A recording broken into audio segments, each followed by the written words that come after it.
Une fête d'anniversaire se transforme en embuscade mortelle et tout est filmé. Et il tire maintenant sur Charles, et vous pouvez voir qu'il est le passager de cette voiture qui bouge et essaie de fuir. Les procureurs affirment que c'était un assassinat soigneusement planifié et qu'il aurait été impossible sans qu'une personne suive chaque mouvement de la victime.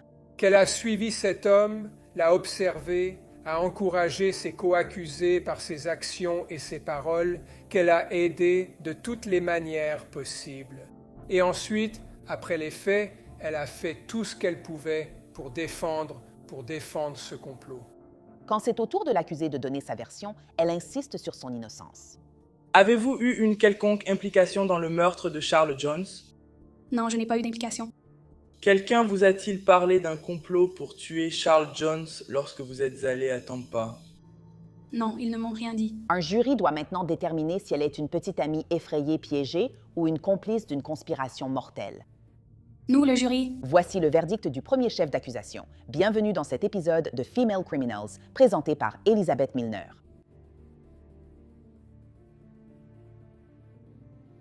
Regardez sur Spotify. Les abonnés à Spotify Premium n'auront aucune publicité sur ma vidéo. Jacksonville, Floride, c'est là que nous rencontrons la criminelle de cette semaine, Alicia Latoya Andrews. Alicia est née le 9 février 2003. Apparemment, Jacksonville, en Floride, a toujours été chez elle. Après avoir obtenu son diplôme de fin d'études secondaires à l'été 2021, Alicia rencontre un garçon qui attire son attention. Il s'appelle Isaiah Chance. Qu'est-ce que tu savais de lui? il avait une sœur avec qui j'étais proche, enfin pas vraiment proche, mais on s'entendait bien, au lycée Orange. D'accord. Et quand vous avez commencé à sortir ensemble en mai ou après mai 2021, combien de temps cette relation a-t-elle duré? Ça n'a pas duré très longtemps. On était ensemble par intermittence. Selon Alicia, Isaiah a toujours été très contrôlant durant leur relation, imposant ses choix sur ses vêtements et ses publications sur les réseaux sociaux. Et à certaines occasions, Alicia dit qu'Isaiah était violent physiquement. C'était un peu comme s'il me manipulait. J'avais envie de partir, mais en même temps, je ne voulais pas partir. Et je veux dire, on ne peut vraiment pas comprendre tant qu'on n'est pas dans cette situation. Ce n'est pas facile de partir tout le temps. Je suis jeune. Il me disait souvent « Personne ne veut de toi, personne ne voudra jamais de toi ». Il répétait ce genre de remarques. Finalement, je me suis dit d'accord et je me suis résignée. Leur relation, faite de rupture et de réconciliation, dure des années, mais tout change à jamais le 23 juin 2024. Alicia dit que son petit ami, Isaiah, voulait faire un voyage à Tampa, en Floride. Tampa se trouve à environ 3 heures de route au sud de Jacksonville, et Alicia dit qu'elle veut l'accompagner. Il ne voyageait pas seul. Isaiah voulait aussi emmener son petit frère avec eux. Il s'appelle Sean Gathright. Alicia, Isaiah et Sean montent dans la voiture. En route, ils s'arrêtent à une station-service puis dans un complexe d'appartements où ils rencontrent Davion et Rashad Murphy. Le groupe arrive à Tampa dans leur Airbnb réservé vers 20h. Alicia raconte qu'après leur arrivée, Isaiah et Sean partent sans qu'elle sache où ils vont. Elle reste à l'Airbnb avec Rashad et Davion Murphy, qui sont cousins. Mais pour Alicia, ces gars sont essentiellement des inconnus. Quand Isaiah et Sean reviennent, Isaiah emmène Alicia passer une soirée en ville. Ils vont dans plusieurs clubs à Tampa, Teasers, Players Club et Truth 18. Après avoir quitté Truth 18, Isaiah se gare et demande le téléphone d'Alicia pour quelques minutes. Alors qu'ils s'éloignent en voiture, Alicia dit qu'elle entend un bruit surprenant, quelque chose qui ressemble à des coups de feu, mais elle n'y prête pas vraiment attention sur le moment. Elle et Isaiah retournent à l'Airbnb. Le lendemain, ils retournent à Jacksonville.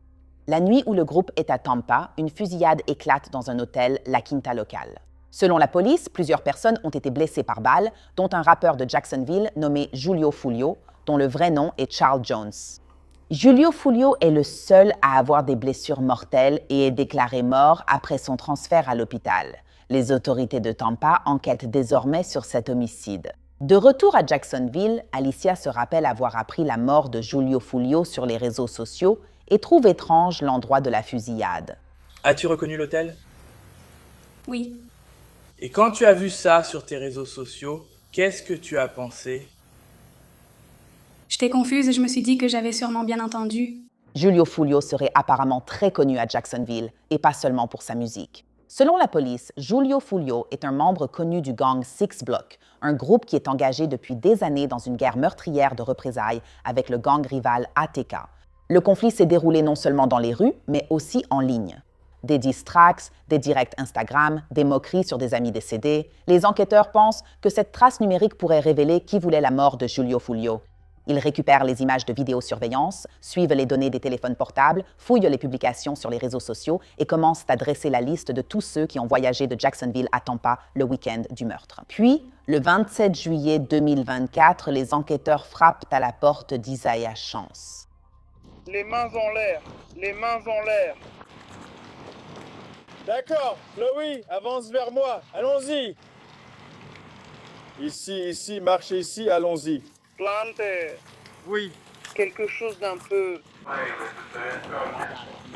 Hé, garde les mains en l'air et avance vers moi. Hé, par ici. Viens ici, garçon, par là. Tu vas recevoir un coup mortel à gauche. Lève les mains et avance vers moi. Recule, d'accord, mets-toi à genoux. Mets tes mains derrière le dos. Reste là, ne bouge pas.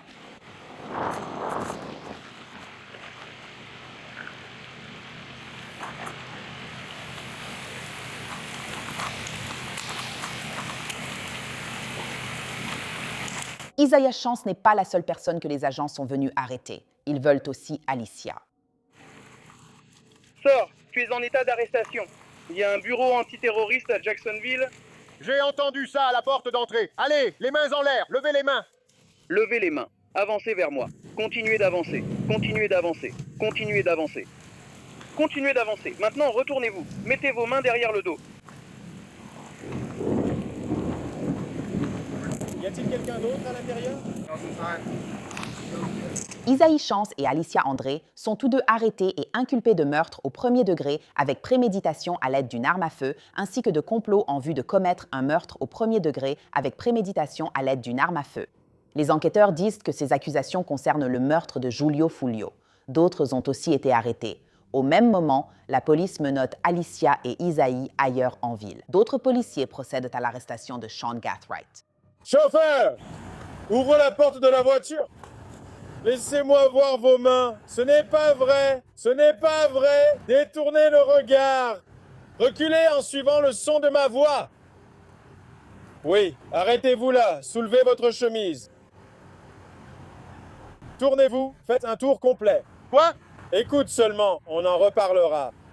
Continue. Continue. Tourne, puis retourne vers le son de ma voix. Allez, continue d'avancer. Continue d'avancer. Continue d'avancer. Continue d'avancer. Continue d'avancer.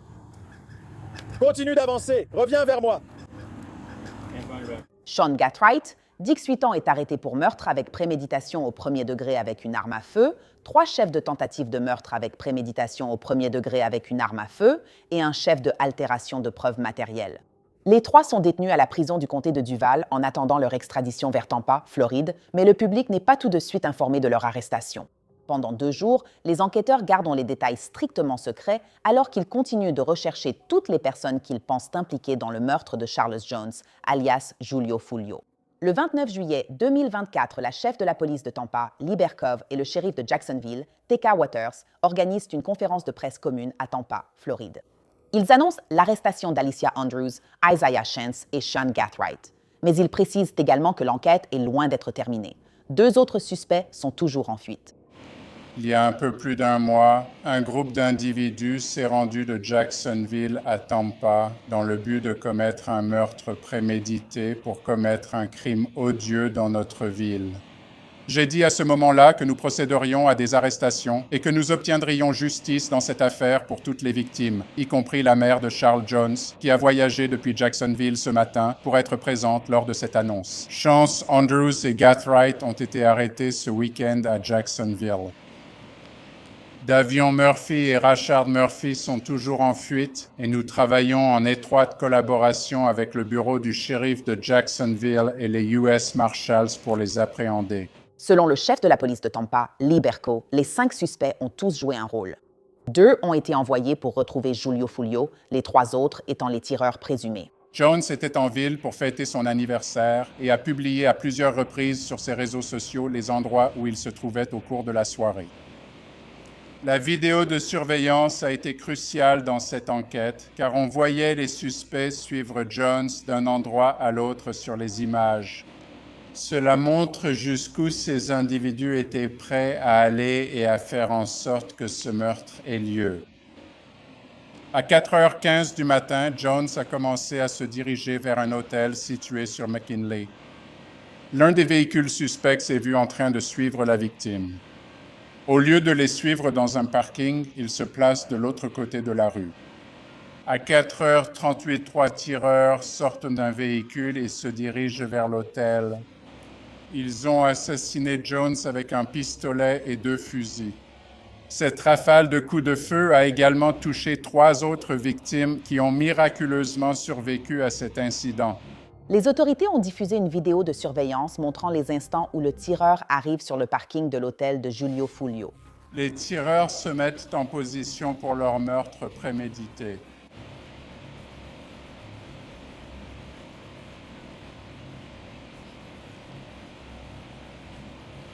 Et il tire maintenant sur Charles et vous pouvez voir qu'il est le passager dans cette voiture qui bouge et essaie de fuir. Encore une fois, il tire sur lui, passager avant droit du véhicule. Il est clair, d'après cette vidéo, ce qu'ils avaient l'intention de faire et ce qu'ils avaient prévu de faire. L'enquête révélera plus tard que les 3 tireurs armés étaient Sean Gatewright, Rashard Murphy et Davion Murphy. La chef Burkhoff indique que les détectives ont reconstitué l'affaire grâce à des lecteurs de plaques, des images de vidéosurveillance et des relevés téléphoniques. Ces preuves les ont aidés à retrouver les véhicules, qui ont finalement été reliés aux suspects. Ensuite, les enquêteurs ont révélé ce qu'ils pensent être le mobile du meurtre, une rivalité de longue date entre gangs. Les détectives pensent que l'ATK et les 1200 ont collaboré pour prendre Jones pour cible dans le cadre d'une rivalité persistante à Jacksonville. Je veux envoyer un message clair à tout le monde. La ville de Tampa n'est pas l'endroit où venir régler un différend. Vous serez poursuivis. Vous serez arrêtés et poursuivis dans toute la mesure du possible. De plus, si vous êtes membre d'un gang, il n'y a aucune immunité présumée grâce à une loi du silence, car nos enquêteurs trouveront les preuves nécessaires pour procéder à une arrestation et tenir tout le monde responsable. Les enquêteurs révèlent qu'Isaiah Chance est un membre répertorié du gang ATK, ce qui signifie Aces Top Killers. Rashard Murphy est un membre répertorié du gang 1200, et les enquêteurs disent que son cousin Davion Murphy est un associé répertorié du gang 1200. Les autorités n'ont pas précisé si Alicia Andrews ou Sean Gatewright faisaient officiellement partie d'un gang, mais assurent que tous les suspects seront tenus responsables, qu'ils aient tiré ou non. 5 personnes, cependant, sont accusées de meurtre. Le niveau de planification et de coordination entre ces 5 prévenus était vraiment alarmant. Il est clair qu'ils avaient tous un seul objectif en venant à Tampa, et c'était de tuer. Et n'oublions pas qu'il y a des victimes innocentes dans chaque affaire d'homicide, les proches qui restent derrière. Ses fans le connaissaient sous le nom de Giulio Fulio, mais pour sa mère, il s'appelle Charles. Le lendemain de la conférence de presse des autorités, Rashard Murphy est arrêté. Une vidéo du bureau du shérif de Jacksonville montre les forces de l'ordre, dont le SWAT, encerclant un complexe d'appartements local où il se serait caché. Rashard finit par se rendre, mais son cousin Davion reste introuvable. Davion Murphy n'est retrouvé par les forces de l'ordre qu'en janvier 2025 après avoir été en cavale pendant 6 mois. Le bureau du shérif de Jacksonville indique que l'unité anti-gang et les US Marshals ont arrêté le jeune homme de 27 ans retrouvé caché dans un complexe d'appartements à Jacksonville. Les 5 accusés sont extradés à Tampa, Floride, et détenus à la prison du comté de Hillsborough en attendant leur procès. Alicia Andrews devait être la première des 5 à être jugée en janvier 2025, mais la défense a déposé une requête pour renoncer au droit à un procès rapide parce qu'Alicia est enceinte du bébé d'Isaiah. Dans leur requête, ses avocats auraient indiqué que la date prévue de son accouchement est le 16 février 2025, elle accouche. Des mois plus tard, fin octobre 2025, Alicia est enfin jugée. Selon l'accusation, elle n'est pas allée à Tampa juste pour accompagner quelqu'un.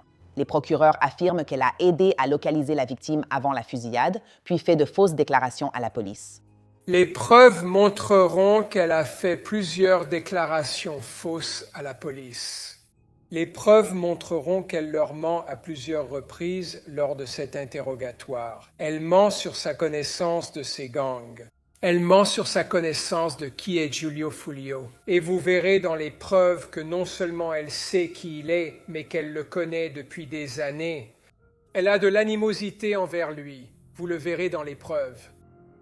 Mais elle ment sur des faits simples qui sont facilement réfutables. À savoir, elle ment sur le fait de connaître ce type, Sean Gathright, l'individu de chez qui elle est partie pour se rendre à Tampa. L'individu qui conduisait la Chevy Impala dans laquelle elle était assise pendant presque 3h30 en direction de Tampa le 22, l'individu qui était le meilleur ami de son petit ami Isaiah Chance. Elle a montré cette photographie. Je ne sais pas qui c'est. Je ne sais pas, je ne sais pas, je ne sais pas qui c'est.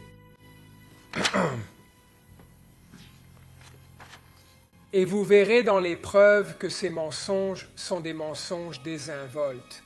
Nous l'amènerons dans cette salle d'audience pour que tout le monde voie, pour que tout le monde connaisse sa nature maléfique, sinistre et meurtrière. Tout sera exposé et il n'y aura aucun masque derrière lequel cet accusé pourra se cacher face aux preuves de l'accusation. La vérité dans cette affaire, la vérité sera claire, limpide à la fin de la présentation de l'État. Il n'y aura pas de chauffeurs Uber qui attendront pour emmener Mademoiselle Andrews afin d'éviter votre verdict lorsque vous la déclarerez coupable. Coupable de s'être entendue avec ces 4 hommes et coupable comme auteur principal de meurtre au 1er degré. Et mesdames et messieurs, les preuves de l'État vous feront tous ressentir au plus profond de vous-même que c'est la vérité, qu'elle a conspiré dans ce meurtre odieux, méprisablement maléfique et de sang-froid.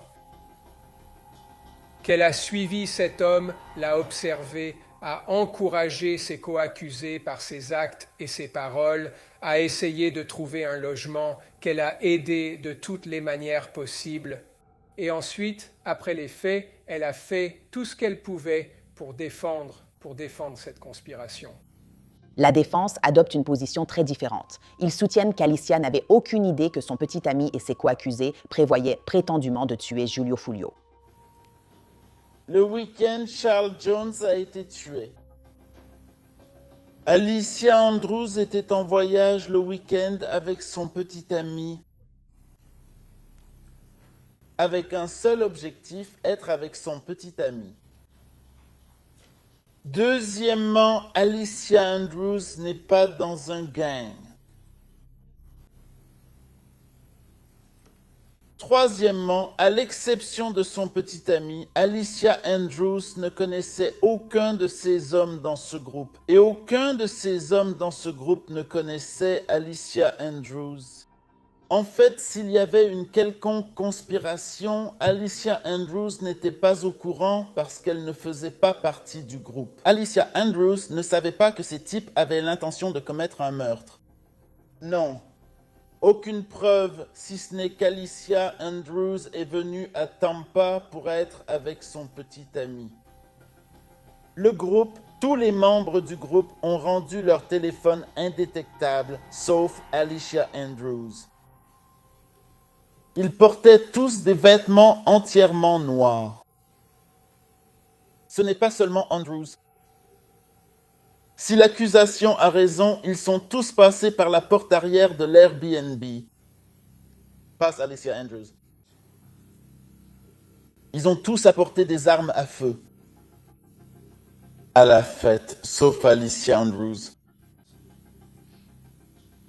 Depuis le début, Alicia Andrews était celle qui n'avait qu'un seul objectif, être avec son petit ami et non au sein d'un groupe d'hommes qui ont conspiré pour tuer Charles Jones.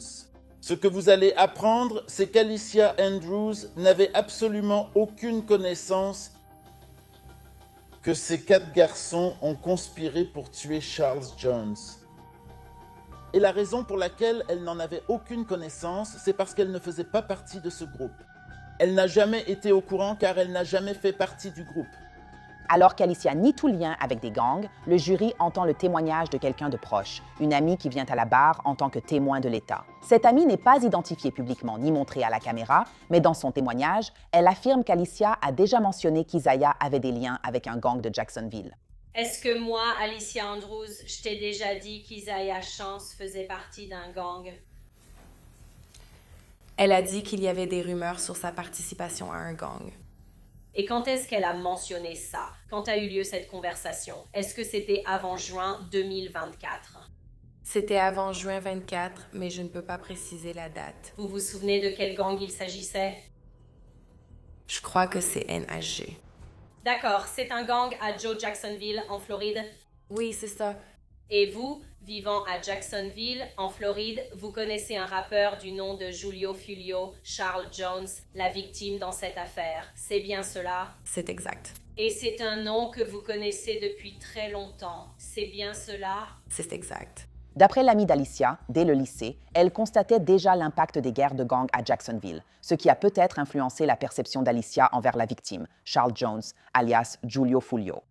Revenons à ce moment où elle t'a envoyé un message. Attends, parce que je crois que Fulio parle de Thérèse et de ses amis MDR. Je ne l'aime pas. De quoi parle-t-elle dans cette phrase en particulier? Fulio parle de Thérèse sur les réseaux sociaux. Sur les réseaux sociaux. Et puis elle dit « J'essaie de faire le lien ». Et puis elle te dit « Ça, c'est Fulio quand même. Il recrute plein de crétins qui sont prêts à mourir. » C'est ce que tu lui as répondu? Oui. Et qu'est-ce que tu veux dire quand tu dis qu'il recrute plein de gens? Eh bien, c'était quelque chose qui était vraiment connu en ville et tout le monde en parlait, genre, je ne suis pas la seule personne à l'avoir dit. Beaucoup de gens dans cette ville ont dit ça, genre, il a beaucoup de gens prêts à le suivre et à risquer leur vie pour lui. Et il est toujours en liberté, vivant et profitant de sa vie. Il fait aussi partie de Six Block, non? C'est exact. Et comment Thérèse connaît-elle Fulio? Ils faisaient partie du même groupe, puis ils se sont séparés. Six Block? Eh bien, mais il y avait beaucoup de monde dans Six Block, donc on peut dire qu'il était de ce côté-là. Au 7e jour du procès, l'affaire change lorsque le détective Juan Ramos est contre-interrogé par l'avocate d'Alicia. Au contre-interrogatoire, le détective reconnaît le manque de preuves contre Alicia. Bonjour, détective Ramos. Bonjour, monsieur. Très bien. Donc, il n'y a absolument aucune preuve qu'au moment où Alicia Andrews essayait de réserver un Airbnb, elle était au courant d'un complot de meurtre visant à tuer Julio Fulio. C'est ça, ce n'est que spéculation. Il peut répondre s'il sait. Là, au moment où elle le réserve vendredi, tu précises maintenant ou pas? Qu'elle envoie un message sur Instagram à la personne à ce moment-là. Je ne peux pas dire ce qui se passait dans sa tête au moment précis où elle envoyait ce message. Il n'existe aucune note de confession d'Alicia Andrews mentionnant qu'elle connaissait un complot de meurtre. C'est bien cela? C'est exact, monsieur. Il n'y a aucun message incriminant dans son téléphone qui indique qu'elle connaissait un complot de meurtre visant à tuer Julio Fulio Charles Jones. C'est exact? En détail, non. D'accord. Quand vous dites « en détail », non. Y a-t-il un message peu détaillé ou moins détaillé dans son téléphone qui dit qu'elle savait qu'il y avait un complot pour tuer Julio Fulio Charles Jones?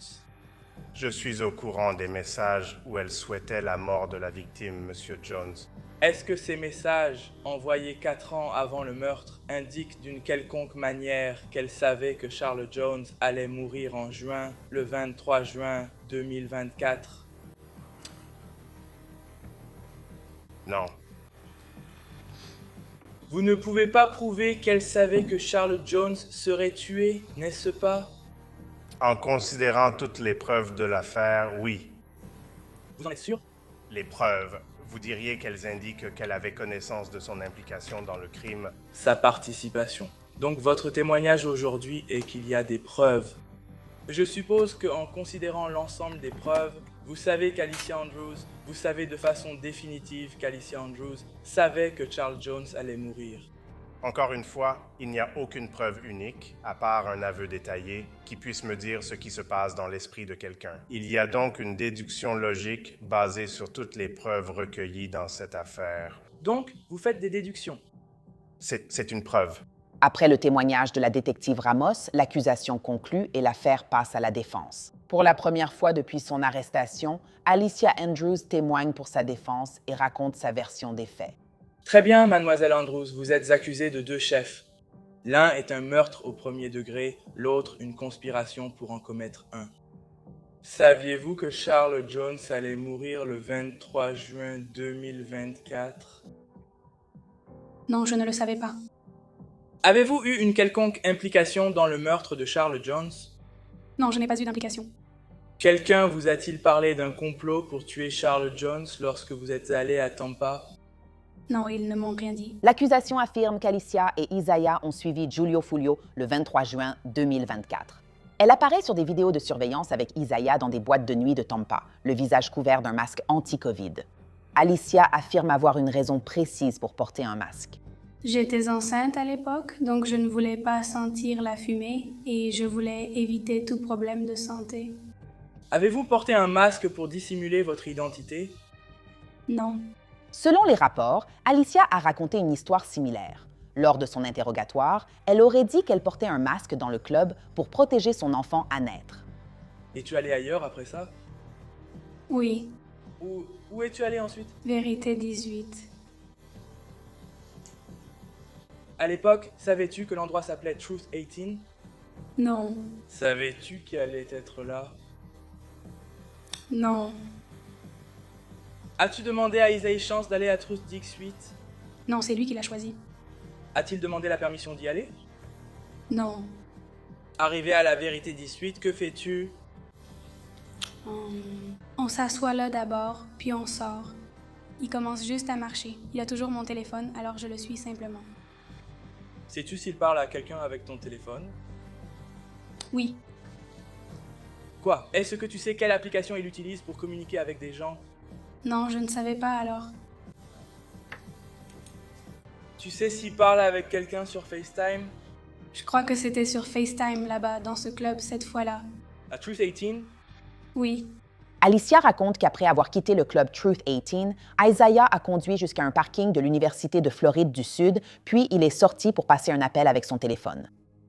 Quand il a fait ça, as-tu trouvé ça étrange? Oui. À ce moment-là, savais-tu qu'il essayait peut-être de tuer quelqu'un? Non, je ne le savais pas. Est-ce qu'il t'a dit ça? Non. Après qu'il soit sorti de la voiture, combien de temps reste-t-il dehors? Je pense que c'était seulement quelques minutes. La boucle n'était pas très longue. Alicia témoigne après le retour d'Isaïe dans la voiture. Ne sachant que dire, elle le voit soudain conduire de façon erratique et brûler un feu rouge. Et qu'est-ce qui se passait dans ta tête? Pourquoi il conduit comme un fou? Est-ce que tu lui as dit quelque chose à ce moment-là? Oui, j'ai dit. Où est-ce que tu vas? Est-ce que tu l'as regardé? Oui. Et qu'est-ce qu'il faisait? Il tenait juste le téléphone en conduisant. Est-ce qu'il parlait à quelqu'un? Non. Mais pourquoi tenait-il le téléphone en l'air? Je pense qu'il regardait quelque chose dans les messages. À ce moment-là, saviez-vous ce qu'il faisait? Non. Saviez-vous où il allait? Non. Vous a-t-il demandé de surveiller quelqu'un? Non, il ne me l'a pas dit. Vous a-t-il dit d'identifier où se trouvait Giulio Fulio? Non, il ne m'a jamais dit ça. D'accord. Et combien de temps êtes-vous resté dans ce parking là-dedans? C'était très rapide. Il a juste fait demi-tour. D'accord. Est-ce qu'il est sorti de la voiture et a parlé à quelqu'un? Non. Est-ce que vous êtes sorti de la voiture et avez parlé à quelqu'un? Non. Et ensuite, après avoir quitté ce parking, que se passe-t-il? Il part en voiture, genre à 2 rues d'ici. Bon, d'accord. Tu entends quelque chose? Oui, j'ai entendu des coups de feu. Bien. Parle-moi des coups de feu que tu as entendus. C'était comme beaucoup, et je l'ai regardé, la bouche ouverte, genre « Tu as entendu ça ?» Mais il ne m'a pas vraiment prêté attention. Il était là, quoi. Alors je n'ai rien dit. Après ça, qu'est-ce qui se passe? Il attend un peu, puis il repart en voiture vers l'Airbnb. D'accord. À ce moment-là, à quoi penses-tu? J'ai entendu beaucoup de coups de feu sans comprendre ce qui s'était passé. Quelqu'un tirait en l'air ou sur une personne, je ne savais pas. Est-ce que tu savais que quelqu'un était mort? Non. Alicia raconte qu'une fois revenue à l'Airbnb, elle a trouvé que tout le monde se comportait étrangement. Et quand vous êtes entrés, qu'est-ce que vous les avez vus faire? Je veux dire, ils étaient juste assis là. L'un était sur le canapé, un autre était assis à la table à manger, la table du dîner, je crois. Et ils étaient juste assis là, ils avaient l'air fatigués, ils sentaient mauvais. Je suis juste montée à l'étage. D'accord. As-tu vu des armes quand tu es entré? Non, je n'en ai pas vu. As-tu vu des fusils ou quoi que ce soit? Non, d'accord. Ils sont arrivés à la maison avant toi? Oui. En montant à l'étage, qu'as-tu fait? Je me suis changée, puis je suis retournée au lit. Le lendemain, elle et Isaïe ont pris un Uber pour rentrer à Jacksonville, car Sean, qui les avait conduits, devait partir ailleurs. Tu es rentré à Jacksonville ce jour-là? Oui. Et qu'est-ce qui se passe ensuite? Nous sortons de la voiture. Je monte juste dans sa voiture. Et puis, il dépose le gars qui était à l'arrière pour Rachad. Il le ramène à l'endroit où il était. D'accord. Est-ce que le chauffeur Uber vous a aidé avec vos sacs? Oui. Ah, ce jour-là, le lendemain de votre sortie dans ces boîtes de nuit, êtes-vous allé sur les réseaux sociaux? J'y suis allée, mais je ne faisais rien. Avez-vous vu quelque chose sur les réseaux sociaux? Oui, des TikTok. J'étais sur Instagram. D'accord. Et avez-vous vu que Charles Jones, Giulio Fulio, était décédé? Oui, sur TikTok. Et qu'avez-vous vu, si vous vous souvenez? Je pense que des gens étaient dehors en train de filmer l'hôtel. D'accord. Avez-vous reconnu l'hôtel? Oui. Et quand vous avez vu ça sur vos réseaux sociaux, qu'est-ce que vous en avez pensé? Et j'étais confuse. Je me suis dit que c'était probablement ça que j'avais entendu. D'accord. Et avez-vous demandé à Isaïe à ce sujet? Je ne lui ai pas demandé, mais je lui ai montré la vidéo. Et qu'est-ce qui s'est passé? Il a dit « Mince, et c'était sur la page de qui ?» À ce moment-là, est-ce qu'il t'a dit quoi que ce soit sur le fait qu'il était impliqué dans quelque chose? Non, il ne m'a rien dit. As-tu trouvé étrange que tu te trouves dans cette zone? Oui, d'accord. À un certain moment? Penses-tu que les personnes qui étaient là, qui étaient à l'Airbnb, avaient quelque chose à voir avec ça? Je veux dire, à ce moment-là, je pourrais dire qu'ils étaient bizarres, mais je ne pensais pas qu'ils sauraient. Je ne les connais pas personnellement pour dire que ce sont des tueurs. Je ne peux pas dire ça. Alicia dit que la première fois que les détectives lui ont parlé, c'était pendant son interrogatoire, et elle a rapidement ressenti la pression lorsque les enquêteurs l'ont poussée à donner des réponses. Pendant que vous êtes dans cette salle d'interrogatoire, ressentez-vous une quelconque pression? Pas au début, mais plus tard, oui. Pourquoi? Il me coupait la parole, criait, et je me sentais enfermée entre deux hommes. Le détective, il était accroupi devant toi? Oui. À ton avis, est-ce qu'il te menaçait? Oui. Quel genre de menace t'a-t-il faite? Il a dit que je ne reverrais jamais mon bébé, que j'allais passer ma vie en prison. Il a dit que je ne pourrais plus sortir, me faire les ongles, me coiffer, etc. Il a dit beaucoup de choses. Quand il te pose la question à plusieurs reprises, tu comprends ce qu'il te demande? Oui. Est-ce qu'il accepte ce que tu dis? Non. Y a-t-il? Une question, lorsqu'il n'accepte pas ce que vous dites, est-ce que cela vous frustre? Oui. Est-ce que vous montrez cette frustration? Non, je fais plutôt comme un... Le témoin reste. Ne quittez pas le témoin. Demandez à la suivante de reformuler. Montrez-vous de la frustration? Non, j'ai juste un rire nerveux.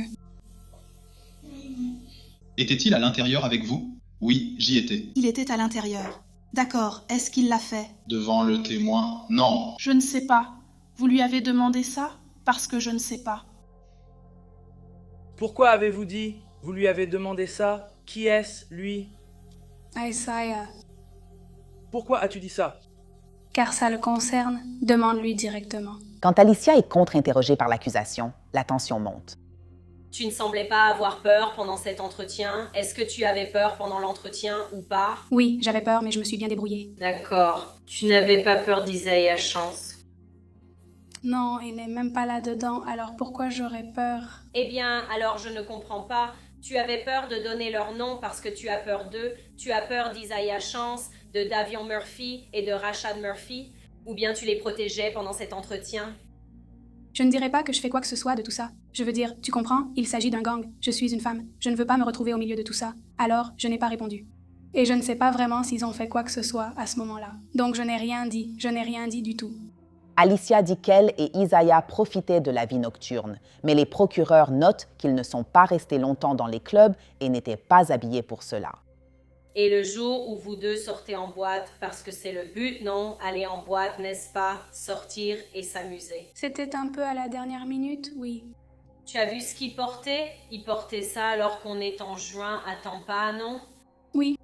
Il portait un sweat à capuche gris avec la capuche complètement relevée et un masque anti-Covid. D'accord. Pour aller en boîte de nuit? Oui, comme tu ne sors pas, je ne sais pas ce qu'il mettrait d'habitude. Et toi, tu portais quoi? J'ai mis une veste en jean, je crois. Je portais un pantalon bleu et un t-shirt normal. C'est comme ça que tu t'habilles d'habitude quand tu sors en ville pour aller en boîte? Non, en fait. À mon arrivée, je portais une robe, mais en voyant d'autres personnes, je l'ai retirée. Ce que tu me vois porter, c'est ma tenue pour le McDonald's. On est resté dans la voiture. Je ne me suis pas changée, j'ai gardé mes vêtements. Après le témoignage intense d'Alicia Andrews à la barre, la défense clôt sa présentation, préparant ainsi le terrain pour que les deux parties présentent leur argumentation finale au jury.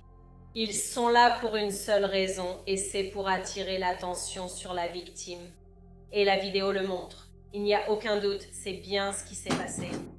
Elle marche à moins de 30 cm de lui à tout moment lorsqu'il parle au téléphone. Il est impensable qu'elle n'ait pas entendu chaque mot qu'il a prononcé. Et elle n'est pas choquée. Elle n'essaie pas de s'éloigner de lui. Et elle n'est certainement pas surprise parce qu'elle le savait. Toutes les conversations concernant le complot ont eu lieu bien avant la date pour laquelle nous avons porté des accusations pour ce complot. Et vous savez que c'est vrai. Vous savez avec votre bon sens que cela a été discuté à de nombreux endroits, à de nombreux moments et dans de nombreux lieux différents que nous n'avons jamais mentionnés et que nous ne pourrons jamais vous présenter. Parce que l'objection est rejetée? Allez-y. La prévenue n'admettra jamais ce qu'elle a fait. La défense affirme qu'aucune preuve ne montre qu'Alicia connaissait un complot de meurtre. Aucune preuve qu'Alicia Andrews avait l'intention de tuer Charles Jones. Aucune preuve qu'elle ait conspiré avec l'un de ces individus. Alicia André avait des messages qui remontaient à des années. Et ils les ont. Des milliers de messages.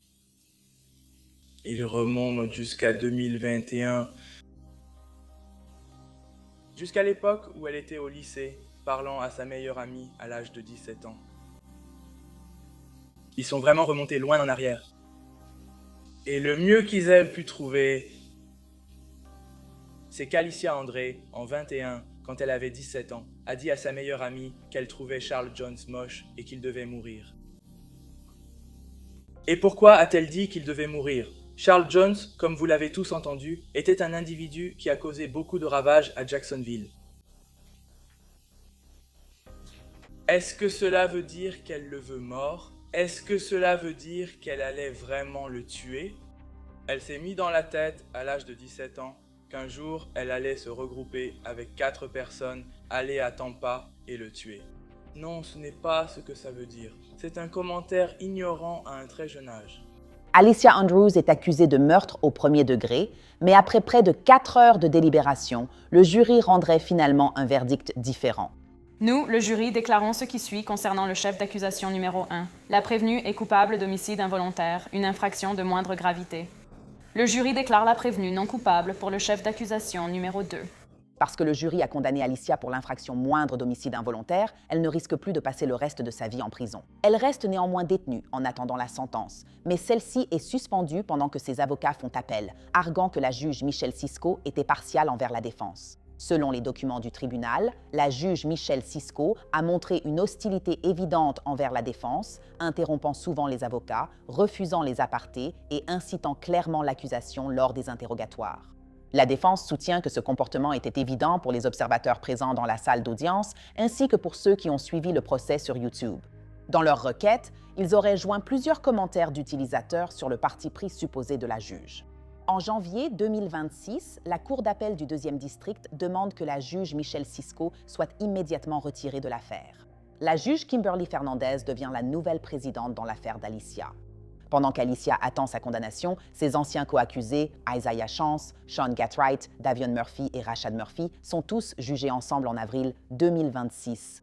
Ils voulaient tous que Charles Jones soit mort et ils ont tous fait quelque chose pour aider. Ils ont tous participé. Ils ont tous eu un rôle à jouer. Et ils sont tous coupables en tant qu'auteurs principaux de meurtre avec préméditation au premier degré. Et cette affaire, cette infraction, plus que tout autre facteur, est la preuve indéniable qu'ils sont 1200 et qu'ils sont ATK. Et cette circonstance aggravante liée au gang s'applique à Isaiah Chance, Rashad Murphy et Davion Murphy. Que ces crimes ont été commis dans le but de bénéficier à un gang. Comment peut-il y avoir le moindre doute? Vous avez vu ces vidéos qui ont été publiées un jour après la mort de Charles Jones. Partie terminée? Fais-le, c'est tout. Tous se vantent d'avoir éliminé 6 blocs. C'était la plus grosse opération que 1200 et ATK auraient pu réaliser. Et il y a un clip de rap qui dit « Partie terminée, tu ne veux pas de guerre ». Chaque avocat de la défense expose ses arguments.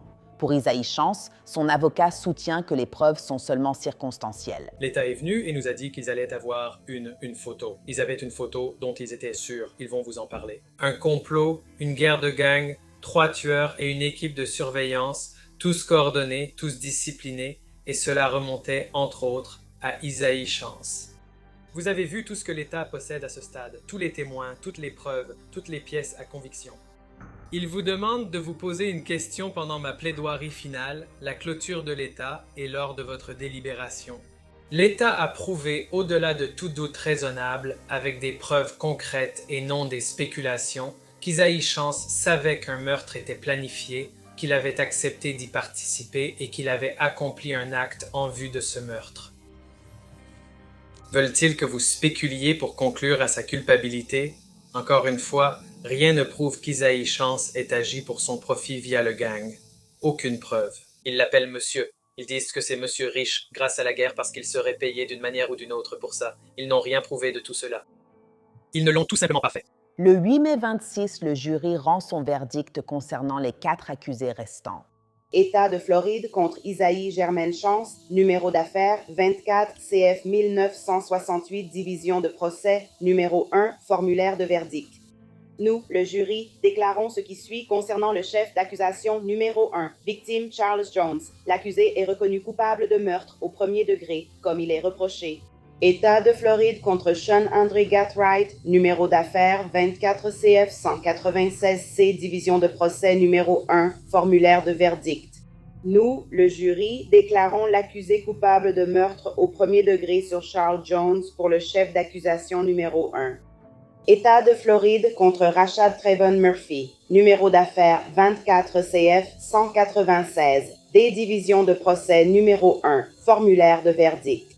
Nous, le jury, déclarons l'accusé coupable de meurtre au premier degré sur Charles Jones pour le chef d'accusation numéro 1. État de Floride contre Davion Rashad Murphy, numéro d'affaires 24 CF 196, E, division de procès numéro 1, formulaire de verdict. Nous, le jury, déclarons l'accusé coupable de meurtre au premier degré contre Charles Jones pour le chef d'accusation numéro 1. Isaïe Chance, Sean Gathright, Rashad Murphy et Davion Murphy risquaient une possible peine de mort. Mais à l'issue de la phase de détermination de la peine du procès, les jurés ont épargné la peine de mort aux 4 hommes. À la place, ils recommandent une peine de prison à vie sans possibilité de libération conditionnelle. Après sa condamnation, Alicia Andrews retourne en salle d'audience pour entendre sa peine et se retrouve face à la mère de Charles Jones. Le traumatisme de cette perte me suit chaque jour de ma vie. Aucune peine ne me ramènera jamais Charles, mais il est important que les responsables rendent des comptes. La famille d'Alicia peut la voir. Ils peuvent lui parler. Elle peut voir son enfant, mais je ne peux pas voir mon enfant. Je dois aller lui rendre visite tout à l'heure au cimetière. Je demande à ce tribunal de se rappeler que derrière chaque gros titre, il y a une vraie famille qui subit un préjudice irréparable. La vie de mon fils comptait. On ne pouvait pas se débarrasser de lui comme d'un objet. La dévastation émotionnelle causée par ce meurtre va bien au-delà de la salle d'audience et affectera ma vie pour toujours. Alicia décide de garder le silence à son audience de condamnation. L'État qualifie les faits de l'affaire d'extrêmement graves et soutient qu'elle devrait être condamnée à la peine maximale prévue par la loi, soit 15 ans de prison. Cependant, la défense fait appel pour un nouveau procès et demande étonnamment un crédit pour le temps purgé, suivi de 5 ans de probation. Mais le juge soutient l'accusation. Ainsi, le tribunal, ayant évidemment examiné les transcriptions du procès, le dossier du tribunal, toutes les preuves dans cette affaire, le rapport d'enquête présententiel, les arguments des avocats et le jugement, déclare l'accusé coupable et la condamne à 15 ans de prison d'État en Floride. 7. Vous avez 30 jours pour faire appel du jugement et de la peine. Si vous n'avez pas les moyens de vous offrir un avocat vous sera commis d'office pour vous représenter. À ce jour, Alicia Andrews est détenue à la prison du comté de Hillsborough en attendant son transfert vers une prison d'État en Floride. Quant à Isaiah Chance, Sean Gathright, Davion Murphy et Rashad Murphy, les 4 accusés devraient être condamnés à la réclusion à perpétuité sans possibilité de libération conditionnelle en juin 2026. Merci de m'avoir rejointe pour cet épisode. Je suis Elisabeth Milner, à la semaine prochaine avec une nouvelle criminelle.